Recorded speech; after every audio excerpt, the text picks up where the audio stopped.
Hi, I'm Angela. You know how people say money can't buy happiness? Well, my dad seems to think money is worth more than his daughter's safety. But I'm getting ahead of myself.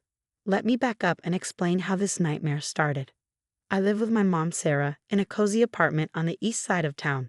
It's just the two of us, and honestly, that's perfect. Mom's a nurse at County General, and even after the divorce, she's always made sure I had everything I needed. Movie nights, cooking together. She's never once tried to lock me in a house against my will. You know, normal parent stuff. Then there's my dad, Mark. He remarried 9 years ago to a woman named Jessica, and they have an 8-year-old daughter, Lily. Jessica's always treated me like I'm some sort of threat to her perfect little family, with her fake smiles and condescending tone, like I'm still 5 years old instead of 17. Lily's sweet, but only when her mom's not around. Otherwise, Jessica's trained her to act all cold and distant during my visits. You should spend more time with your sister, Dad would say, but what he really meant was, I need free childcare. At first, it was subtle. Babysitters are so expensive these days, or Lily really looks up to you. Then last week, he called with this brilliant idea. Hey, princess. What if you watch Lily after school sometimes? Jessica and I could even pay you. I have volleyball practice, Dad, and debate club. And homework. Come on, help your old man out. We're trying to save for Lily's college fund. The guilt trips only got worse. Every call, every text. Then he played his trump card. I found your old baby blanket while cleaning the attic, the pink one with the rabbits. Why don't you come over Saturday morning? We could go through your childhood stuff. Just you and me. That got me. Stupid, right? But I miss the dad who used to read me bedtime stories and take me for ice cream after ballet class. So Saturday morning, I drove over to their fancy house in the suburbs, thinking about that ratty old blanket and the memories tied to it. I should have known something was wrong when I saw Jessica's car and driveway. Dad had said she'd be at yoga. But I walked up to the door anyway, clueless like a lamb to the slaughter. Perfect timing. Dad greeted me with a big smile. Jessica and I have an emergency meeting with our financial advisor. You can watch Lily for a few hours, right? We'll be right back. Before I could protest, he was ushering me inside. And then I heard it, the heavy click of the deadbolt sliding into place. I sprinted to the front window, just in time to see Dad and Jessica climbing into their Mercedes. Jessica turned, giving me a little wave, like we were playing some kind of game. And then they were gone, leaving me trapped. They did the same thing to Maya, came a small voice behind me. I turned to see Lily clutching a stuffed penguin, her eyes wide. Maya, I asked. Your old babysitter, she said quietly, and Katie before her, and Emma. Mommy says it saves money if they can't leave. My hands shook as I grabbed my phone. No signal. Of course, I tried the Wi-Fi. The password had been changed. The landline? Dead. When I checked the cable modem, it had been completely powered down. They thought of everything. Heart pounding, I did a sweep of the house. Every door and window was locked tight, even the sliding glass door to the backyard, which had a bar across it. That's when I noticed it, a tiny red light in the corner of the living room ceiling. Lily, I said slowly, how long have those cameras been there? She shrugged, still hugging her penguin. Daddy put them up after Maya tried to climb out the bathroom window. My mind raced as I catalogued possible escape routes. When I heard a tap on the kitchen window, I nearly jumped out of my skin. Mrs. Chen, our elderly neighbor, was standing in her garden, her expression etched with concern. She'd lived next door long before Dad married Jessica, and she'd always been kind to me during visits. Everything okay? She mouthed through the glass. Your father seemed upset. I shook my head frantically, gesturing to signal we were locked in. Mrs. Chen's eyes narrowed as she pulled out her phone. Pressing my hand against the window, I carefully traced the numbers backward. 911. Before she could dial, Jessica's car pulled into the driveway. Mrs. Chen quickly pretended to prune her roses, but I caught her subtle nod. She understood. Just forgot my laptop. Jessica chirped as she unlocked the door, her eyes darting toward the kitchen window, scanning for signs I'd tried anything. You girls having fun? We're fine, I replied, keeping my voice steady. Hey, when did you install the new security system? Something flickered across Jessica's face, surprise, concern, before her polished mask slipped back into place.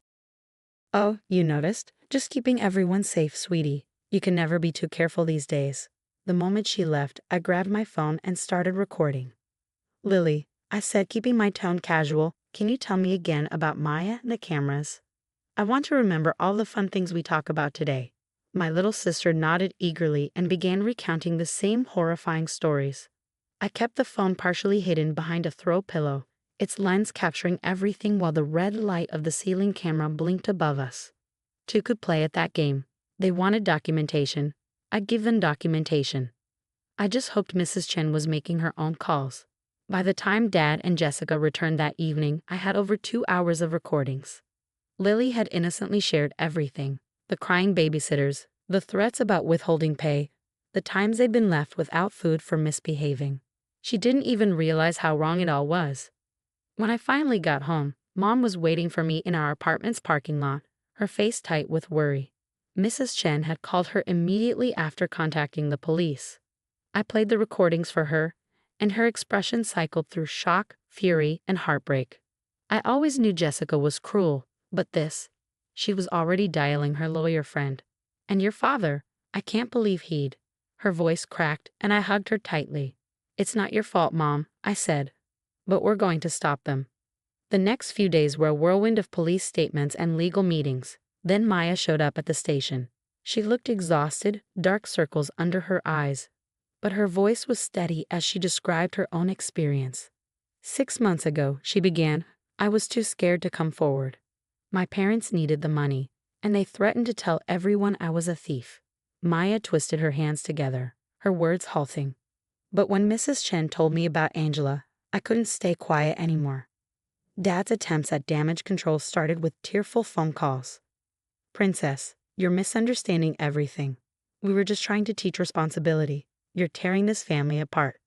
When that didn't work, he resorted to threats. If you go through with this, you'll never see Lily again. Is that what you want? But the evidence kept piling up.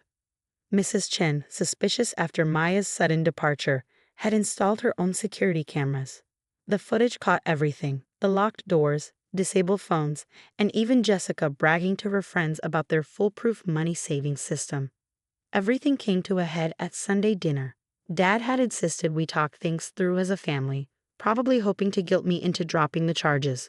Mom came with me, her lawyer friends Sandra and Tao, though Dad didn't know that part. Let's just put this unfortunate misunderstanding behind us.